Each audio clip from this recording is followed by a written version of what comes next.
क्या मोदी सरकार सच में अमेरिका के दबाव के आगे अडानी को बचा रही है? क्या यही वजह है कि अमेरिका की सिक्योरिटीज एंड एक्सचेंज कमीशन अब तक अडानी को नोटिस तक नहीं भेज पा रही है? जब अमेरिका ने आधिकारिक तौर पर भारत से मदद मांगी तो मोदी सरकार ने चुप्पी क्यों साध ली? दरअसल अमेरिका की सिक्योरिटीज एंड एक्सचेंज कमीशन ने न्यूयॉर्क की ईस्टर्न डिस्ट्रिक्ट कोर्ट में बताया है कि उनको भारत के कानून और न्याय मंत्रालय से उन्होंने मदद तो मांगी है ताकि वो अडानी तक समन पहुंचा सके, लेकिन मोदी सरकार की एजेंसियों ने ये दस्तावेज नहीं पहुंचाए हैं। दरअसल आरोप है कि अडानी और बाकी लोगों ने अमेरिकी इन्वेस्टर्स और बैंकों से झूठ बोलकर पैसा इकट्ठा किया था, फिर प्रोजेक्ट हासिल करने के लिए सरकारी अधिकारियों को 250 मिलियन डॉलर यानी करीब 2000 करोड़ से ज्यादा रुपए की रिश्वत देने की योजना भी बनाई थी। इसी मामले में अमेरिका में केस हो गया और मोदी सरकार अमेरिका की मदद नहीं कर रहा है। सवाल यह है कि क्या अडानी के लिए मोदी अमेरिका से भिड़ रहे हैं, और अगर भिड़ रहे हैं तो क्या ये इतना आसान है? क्या है पूरी खबर समझते हैं वरिष्ठ पत्रकार शीतल पी सिंह से। नमस्कार, मैं हूं अंकुर और आप देख रहे हैं सत्य हिंदी का खास शो सवाल शीतल पी सिंह से, जहां शीतल पी सिंह बेधड़क अंदाज में पूरी खबर को एक्सपोज करते हैं, सिंपल तरीके से बताते हैं। शीतल सर, इस खबर में क्या कहेंगे सर? जी जी जी, तुमने रेफरेंस बता ही दिया। जैसे भारत में सेबी है, उसी तरह से अमेरिका में उससे बहुत पहले से 1934-34 से वहां है securities and exchange commission, SEC। तो ये हमारे यहाँ तो एक अजीब स्थिति है कि सेबी बहुत सारे मामलों में हम पाते हैं कि जो सरकार से जिनको संरक्षण प्राप्त है और जिनको नहीं भी प्राप्त है लेकिन भ्रष्टाचार से जो संरक्षण खरीद सकते हैं, ऐसे लोगों पर वो कार्रवाई करते हुए हमें नहीं मिलता। लेकिन पश्चिम में ऐसा नहीं होता। वहां इंस्टीट्यूशंस अगर किसी को गलत पाते हैं तो उस पर कार्रवाई करते हुए मिलते हैं। मामला पुराना है, 2021 का इनकी एक कंपनी का मामला है। क्योंकि अडानी साहब एकाएक 20-25 सालों में इतने बड़े बने हैं जितने बड़े वो आज हैं। इसके पहले वो कोई जादू, ऐसी कोई चीज नहीं बनाते, ऐसा कोई जादू नहीं करते। हमारे देश में और हमारे जैसे देशों में बहुत से इस तरह के कॉन्ग्लोमरेट पैदा हो जाते हैं जिनको चोरी के धन से, तरह तरह की चोरियों से हमारे जैसे देशों में धन जनरेट होता है। सबसे बड़ा भ्रष्टाचार होता है। भ्रष्टाचार में राजनेताओं के पास बहुत धन आता है जो सरकारी नीतियों के इम्प्लीमेंट करते समय घूस लिया जाता है, और तमाम ब्यूरोक्रेट्स के पास बहुत धन आता है।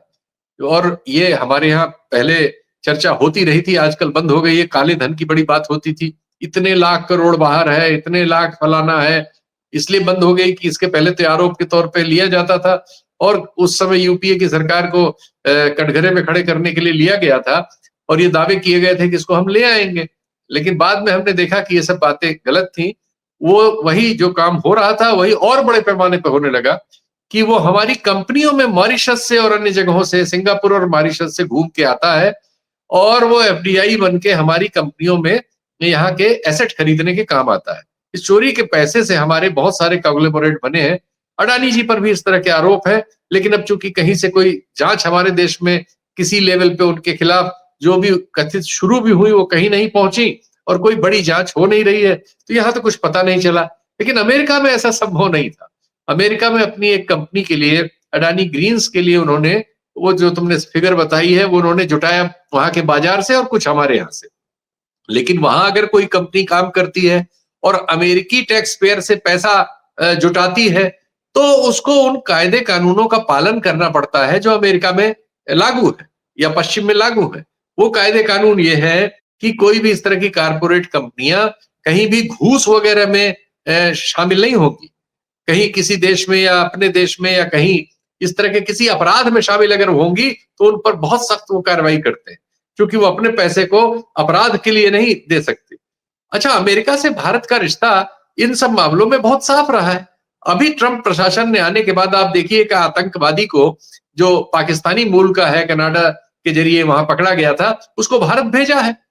तो हमारे रिश्तों में ये बात थी कि हमारे जो हमारा अपराधी होगा उनके देश में होगा वो हमारे यहाँ भेजेंगे, और उनका कोई अपराधी हमारे यहाँ होगा तो उस पर हम उनकी मदद करेंगे। तो इस मामले में वहां एक मुकदमा दर्ज हुआ इसकी इस सिक्योरिटीज एंड एक्सचेंज कमीशन की ओर से, और जो आपने बताया जिस कोर्ट में न्यूयॉर्क में वो चल रहा है, तो उसमें एक सम्मन जारी हुआ इनके लिए इनके है और इनके नेफ्यू के लिए है और कुछ अन्य लोगों के लिए है।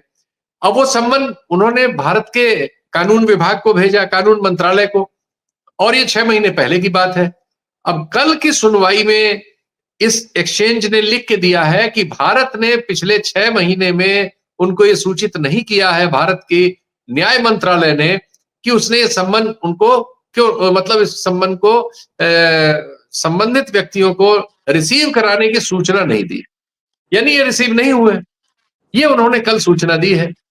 अब जैसी उनकी लीगल प्रणाली है उसके तहत ये भी कुछ दिन और चलेगा कि वो एक बार शायद और मौका दे, नहीं तो उसके बाद जैसे हमारे यहाँ होता है कि अगर कोई सम्मन इस तरह से नहीं लेता तो उसको दूसरी तरह से ईमेल वगैरह भेज के होता है, या सोशल मीडिया पे और अखबारों में विज्ञापन दे के होता है कि सम्मन उनको किया जाता है। ये सब कार्रवाइयां आने वाले दिनों में होगी, क्योंकि अमेरिका या वेस्ट में इन सब चीजों को एकाएक आप बंद नहीं कर सकते, और इस समय तो वैसे ही ट्रंप प्रशासन से भारत के प्रशासन के रिश्तों में कड़वाहट आ गई है, तो ये बिल्कुल संभव नहीं है। अच्छा, ये होता क्यों है? ये जो उन्होंने नोटिस भेजा है, ये समन भेजे हैं, ये हेग में एक सम्मेलन है इस बारे में। हमारे ये मेरा ख्याल है 63 या 64 में बना था हेग वाला एक सम्मेलन, जिसमें अब 73 देश हैं। भारत भी उसका एक सिग्नेटरी है। भारत ने 2007 में उसमें दस्तखत किए थे, और भारत भी अब उसका सिग्नेटरी है, तो उस सिग्नेटरी होने के नाते हमको उसका पालन करना चाहिए। तो हमारी सरकार ये भी नहीं कर रही है, यानी अपने द्वारा खुद बनाए गए अंतरराष्ट्रीय कानून का पालन भी नहीं कर रही है।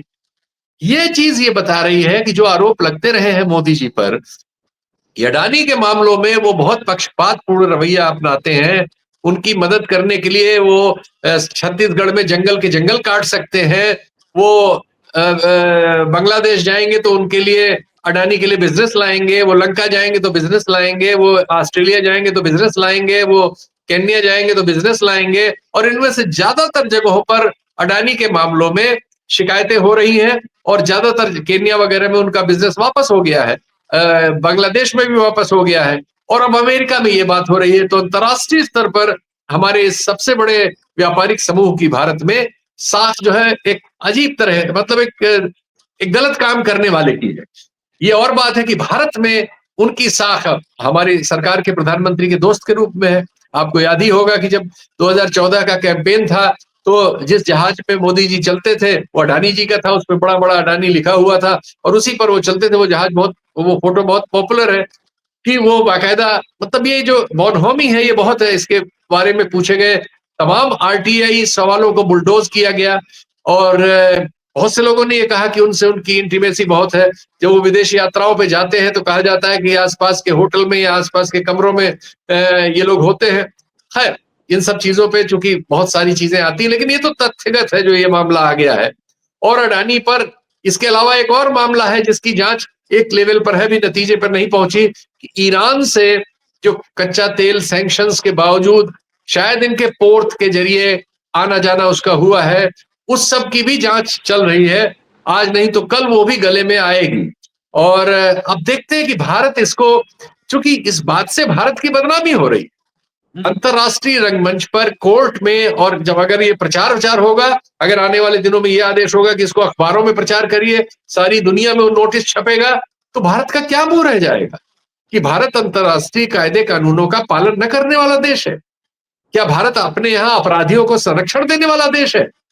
क्या भारत की ये छवि भारत को मदद करेगी? तो सरकार ऐसा क्यों कर रही है? और सरकार अपने आप को कायदे कानून से खुद तोड़ने वाले के रूप में क्यों प्रस्तुत कर रही है अंतरराष्ट्रीय रंगमंच में? तो ये चीज जो है, जो आरोप उन पर लगते रहे हैं अडानी को लेकर, कि अडानी को फेवर करती है ये सरकार। आपका कार्यक्रम छोटा सा है तो मैं बहुत बातें नहीं बताऊंगा, अभी तो इसी से संदर्भित बातें बता रहा हूं।